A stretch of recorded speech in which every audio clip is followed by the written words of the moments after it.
নমস্কার বন্ধুরা, আমার একটি নতুন ব্লগে সকলকে অনেক অনেক স্বাগত। সকাল সকাল এক সাজি ফুল তুলে নিয়ে এসেছি আমার গাছ থেকে। ফুল গাছগুলো পুরো সকালবেলা একদম ফুলে ভরেছিল, নিয়ে চলে এসেছি। সকালবেলা স্নান করেই প্রথমে পুজোটা সেরে নিলাম। ঠাকুরঘর থেকেই ব্লগটা স্টার্ট করলাম। দেখুন পুজোটা কি সুন্দর করে আমার দেওয়া হয়ে গেছে। ওদিক থেকে কি যেন খুটখুট আওয়াজ পাচ্ছিলাম, দেখি বাবা চা করছে। বাবা কিন্তু চাটা খুব ভালো করে আমাদের সবার থেকে, সেটা কিন্তু বলতেই হবে। এরপর হচ্ছে আর বাবা মার ঘরে চলে এসেছি। তারা কালকেই এসছে নতুন ঘরের প্রথম রাতটি খুবই ভালো কেটেছে সবার, খুব সুন্দর করে। এইবার একটু গুছিয়ে নেওয়ার পালা। চারিদিকে তো অনেক যেই শিফটিং করেছি, পুরনো ঘরগুলো তো পুরো এলোমেলো হয়ে রয়েছে। মা সেগুলো দেখছিল, আর নতুন ঘরটা যতটুকু গুছানোর দরকার ততটুকু আমি করেছি। এখনও অনেক কিছু গোছানো বাকি, যতটা কমপ্লিট করার দরকার ততটা করে ফেলেছি।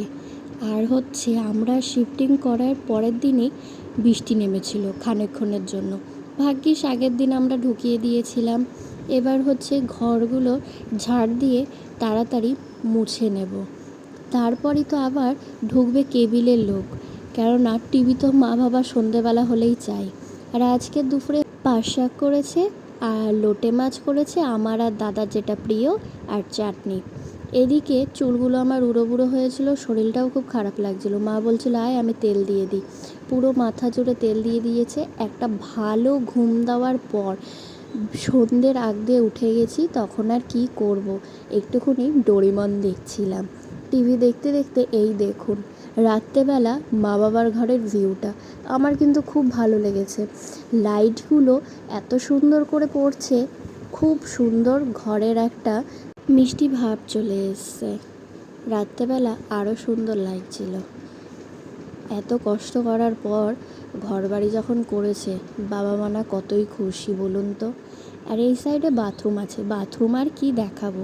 ওদিক থেকে আওয়াজ পাচ্ছিলাম, মনা এদিকে ফোনটা নিয়ে আয়, আমি একটা জিনিস ভাঙছি সেটা দেখাবে। আমি কি, ও মা, গিয়ে দেখছি কাঁঠাল ভাঙছে।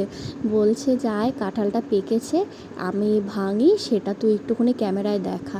আমি বললাম আচ্ছা ঠিক আছে। এই বলে আজকের ব্লগটা শেষ হলো। নমস্কার বন্ধুরা।